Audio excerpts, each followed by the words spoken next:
আসসালামু আলাইকুম। Welcome back to my channel Tuson's mom kitchen. আজকে আপনাদের তৈরি করে দেখাচ্ছি অসম্ভব মজার চিজ ভেজিটেবল মোমো। এই চিজ ভেজিটেবলস মোমোটা যে খেতে কতটা মজার আপনি তৈরি না করলে বুঝতেই পারবেন না। চলে যাই রেসিপিতে। এখানে আমি প্রায় 1.5 কাপ পরিমাণ ময়দা নিয়েছি। এখন দিয়ে দিচ্ছি 2 টেবিল চামচের মতো কর্নফ্লাওয়ার, স্বাদ মতো লবণ। এখন কুসুম গরম পানি দিয়ে একটি মসৃণ ডো তৈরি করে নিব। আর এটা কিন্তু একটু সময় নিয়ে ধৈর্য ধরে খুব ভালোভাবে মথে নিতে হবে। আমার 5 থেকে 7 মিনিট লেগেছে এটা মথে নিতে। আমি এটা এখন সাইডে রেস্টে রেখে দিচ্ছি ঢাকনা দিয়ে ঢেকে আধা ঘন্টার জন্য।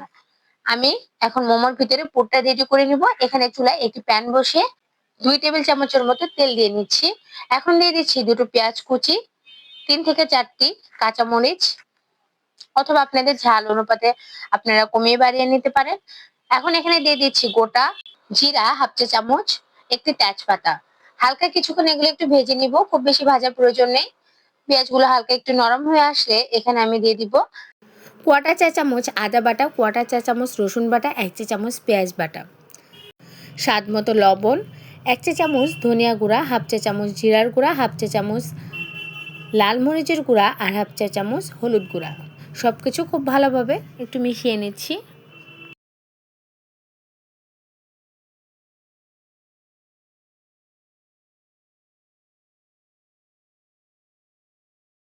সবকিছু খুব ভালোভাবে মেশানো হয়ে গেলে এখানে আমি দিয়ে দিচ্ছি আগে থেকে কেটে ধুয়ে পানি ঝরিয়ে রাখা সবজি। আজকে আমি এখানে পাতাকপি, মিষ্টি কুমড়া, গাজর, বটবটি এবং আলু নিয়েছি। আপনারা আপনাদের পছন্দ অনুপাতে সবজি নিতে পারেন। আমি এখানে পরিমাণটা বলছি না, কারণ আমি সবগুলো সবজি মিলিয়ে এখানে আনুমানিক আমার প্রায় 2 কাপের মতো সবজি আছে। এখন মশলাগুলোর সাথে সবজিগুলো খুব ভালোভাবে মিশিয়ে নিচ্ছি। খুব ভালোভাবে মেশানো হয়ে গেলে আমি ঢাকনা দিয়ে ঢেকে দিচ্ছি 5 মিনিটের জন্য।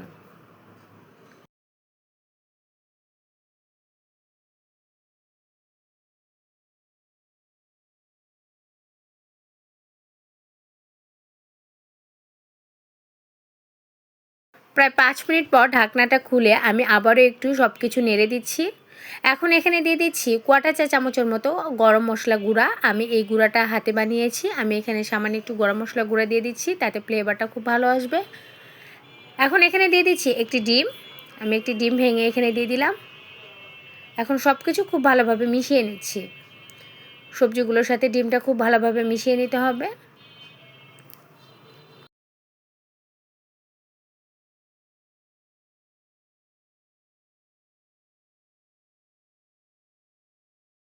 ডিমটা খুব ভালোভাবে মেশানো হয়ে গেলে এখানে আমি দিয়ে দিচ্ছি একটু টেস্ট বাড়ানোর জন্য 1 টুকরো মুরগির মাংস। আমি হাত দিয়ে ছিঁড়ে এরকম ছোটো করে নিয়েছি। আমার আগে থেকে রান্না করে একটু মাংস ছিল, সেখান থেকে আমি 1 টুকরো নিয়ে এখানে দিয়ে দিচ্ছি।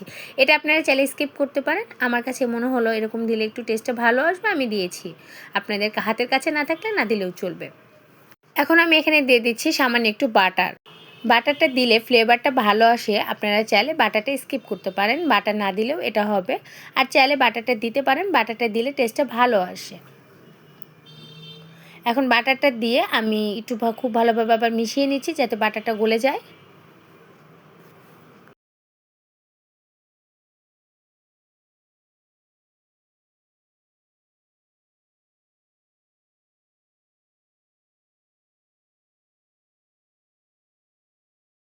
এই পর্যায়ে আপনারা লবণ ঝালটা একটু চেক করে নেবেন। আমার কাছে মনে হয়েছে একটু ঝাল আর লবণ প্রয়োজন, আমি আবার একটু দিয়ে নিলাম।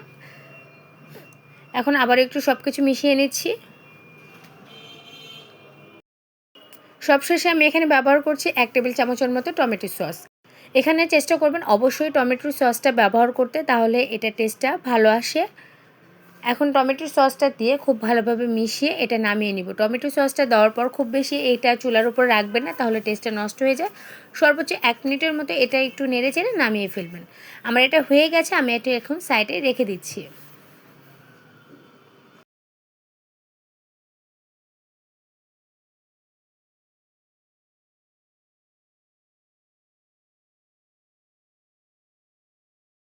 এখানে মোমো বানানোর জন্য যে ডোটা আমি রেডি করে রেখেছিলাম সেখান থেকে এরকম ছোট করে পাতলা করে আমি এখানে রুটি বেলে নিয়েছি। আমি আর আজকে রুটি বেলানো দেখাচ্ছি না। আপনারা এইভাবে ছোট করে পাতলা করে রুটি বেলে এরকম হাতের সাহায্যে চারিদিকে ঘুরে ঘুরে একটু এরকম নখ দিয়ে ডাবিয়ে নেবেন। আপনারা ভিডিওটা দেখেই বুঝতে পারছেন আমি কিভাবে করছি। এটা আসলে বলার কিছু নেই, একটু দেখে নিয়ে আপনাদেরকে বুঝে নিতে হবে। এখন আমি এখানে ভিতরে সেই পুরটা 1 চামচের মতো দিয়ে দিচ্ছি। এখন দিয়ে দিচ্ছি চিজ। আপনারা কে কতটুকু চিজ খেতে পছন্দ করেন সেরকম করে চিজ দিয়ে নেবেন। এখন চিজটা দিয়ে আমি এইভাবে মুখটা বন্ধ করে নিব। আসলে আমার মতো যারা মোমোর ভাজটা খুব বেশি পারে না তাদের জন্য খুব সহজ একটা ভাজ আজকে আমি দেখাচ্ছি। এটা যে কেউ করে নিতে পারবে। এইভাবে চেপে ধরে মুখটা বন্ধ করে দিতে হবে। এখন হাতের সাহায্যে মাঝখানে এরকম চাপ দিয়ে ধরে এরকম মুখটা একটু খুলে দিলেই হয়ে যাবে।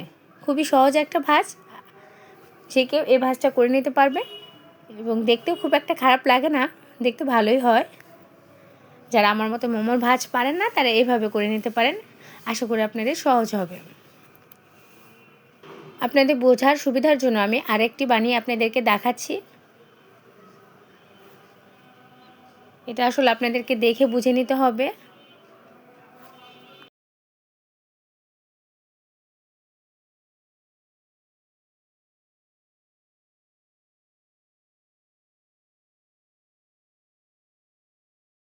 এই তো আমার হয়ে গেছে। এভাবে আমি বাকি মোমোগুলো বানিয়ে নিব। এখন মোমোগুলো ভাপ দিতে চলে এসেছি। আমি আগে থেকে পর্যাপ্ত পরিমাণ পানি দিয়ে পানিটা ফুটিয়ে এখানে একটা স্টিমের সাহায্যে মোমোগুলো ভাপ দিয়ে নিব। এখন ঢাকনাতে ঢেকে আমি 15 মিনিট এটা ভাপ দিয়ে নিচ্ছি। 15 মিনিট পর এটা ভাপ দেওয়া হয়ে গেলে আপনাদেরকে আমি সার্ভ করে দেখাচ্ছি।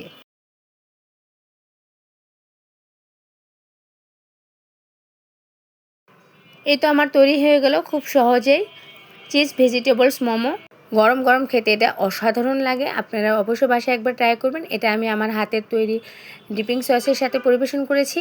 এই রেসিপিটা আমার চ্যানেলে দেওয়া আছে, চাইলে আপনারা দেখে নিতে পারেন। আর আপনাদের কাছে অনুরোধ, আমার রেসিপিটি ভালো লাগলে লাইক, কমেন্ট এবং শেয়ার করবেন। আর আমার ফেসবুক পেজ থেকে যারা দেখছেন তারা অবশ্যই আমার চ্যানেলটাকে ফলো দিয়ে রাখবেন। আজকের মতো এখানে বিদায় নিচ্ছি। আল্লাহ হাফেজ।